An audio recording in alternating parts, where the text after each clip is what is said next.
But no parent is perfect. No parent can be there for us at all the times when we need them. So we all grow up with certain insecurities, feelings that, well, if I fully express myself, I might be rejected. If I make a mistake, I might lose love. And based on these insecurities, we tend to hold ourselves back. We've learned that it can be risky to love ourselves or fully express ourselves, particularly in the presence of other people. I've found that there are basically 5 unconscious messages that we receive while growing up, and these messages keep us from fully loving ourselves. Let's look at what they are. First, we get the message, it's not okay to appreciate ourselves. The second message, it's not okay to want more or to desire for ourselves. The third, it's not okay to be true to myself. It's not okay to be me. The fourth, it's not okay to make mistakes. The fifth, it's not okay to express who I am, to express myself, to communicate what I think or what I feel. These 5 negative messages are really inaccurate. The truth is we can be true to ourselves. We are more lovable the more we are ourselves.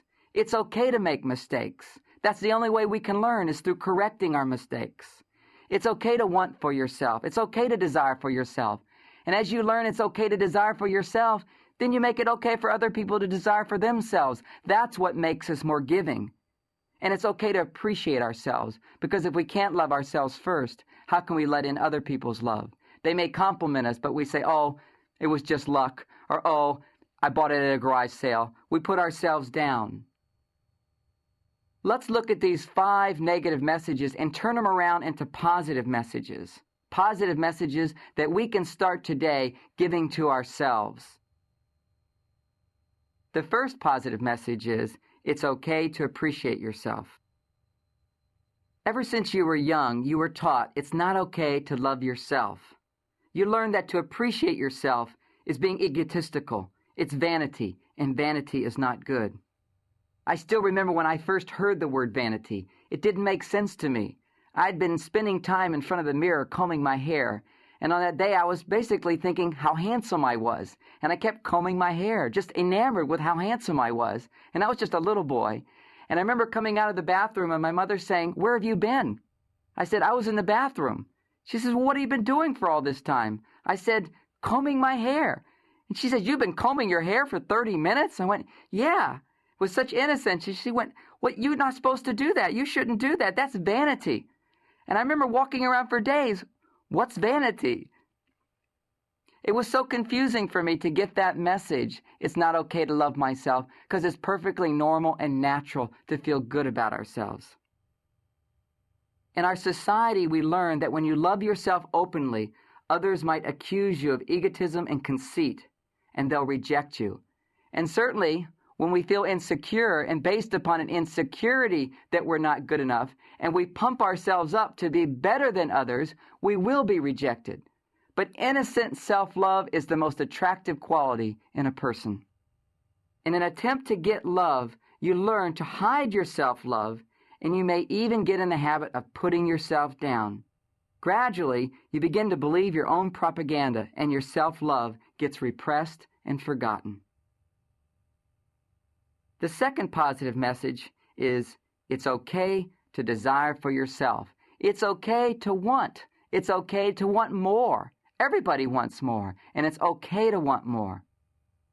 While growing up, you learn very quickly that the world wasn't created for you alone. You're made to feel selfish for wanting more than you have. In an attempt to be lovable, you deny your own desires, and as a result, you begin to seek to fulfill the wishes of others in order to win their acceptance and love, but you lose touch with who you truly are. Even now as an adult, maybe sometimes you go to the refrigerator and you look inside with a dazed look and you say to yourself, what do I want? What do I want? What do I want? So much in our adult lives, we don't know what we want. Why don't we know what we want? Look at a little child. They always know what they want. They're wanting this, they're wanting this. How do we lose touch with who we are, with what we want? It's those messages that it's bad to want more.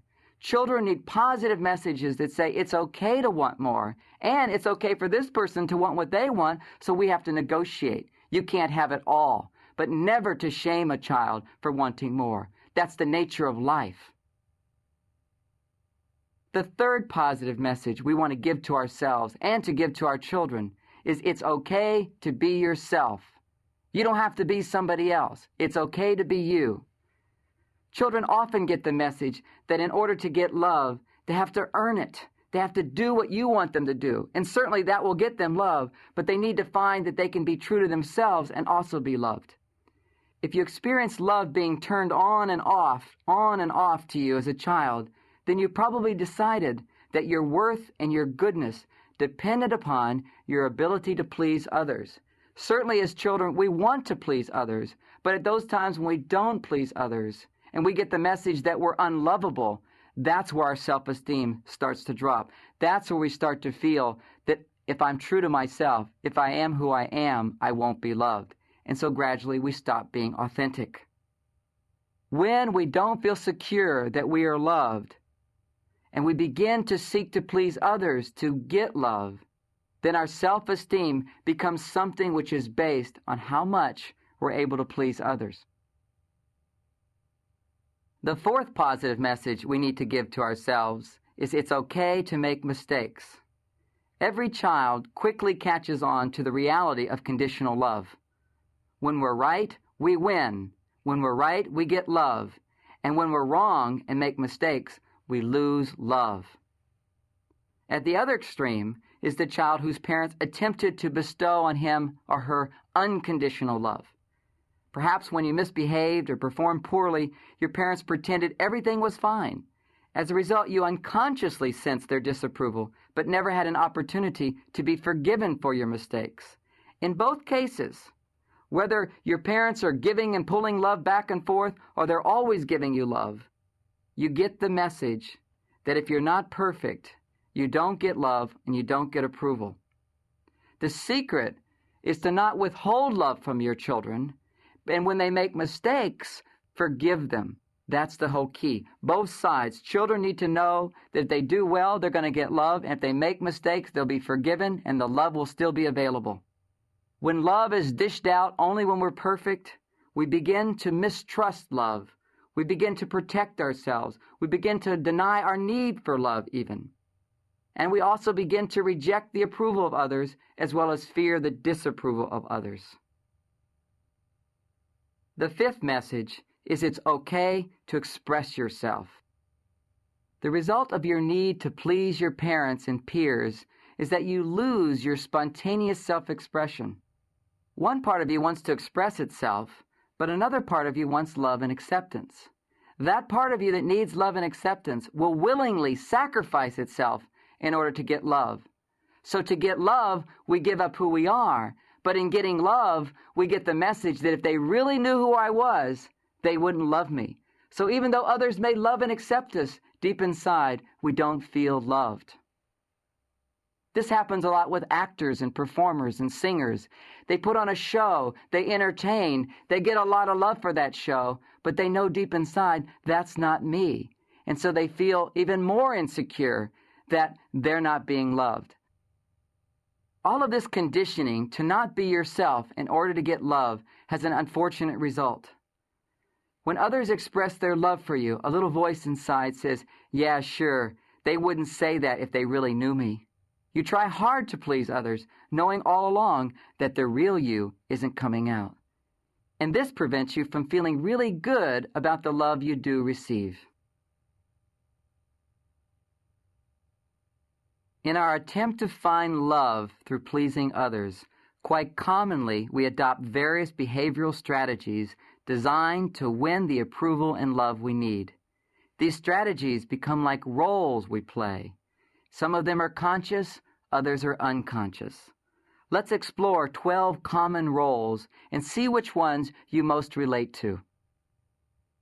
The first role, the performer. This person was given a lot of love for excelling as a child. He's always trying to measure up to the expectations of others, and often self-imposes even higher expectations than others have. He always feels pressured and driven to achieve. He can't tolerate weakness in himself or others. No matter what he does, it's never enough. There's always more, and he's driven towards that more. Secretly,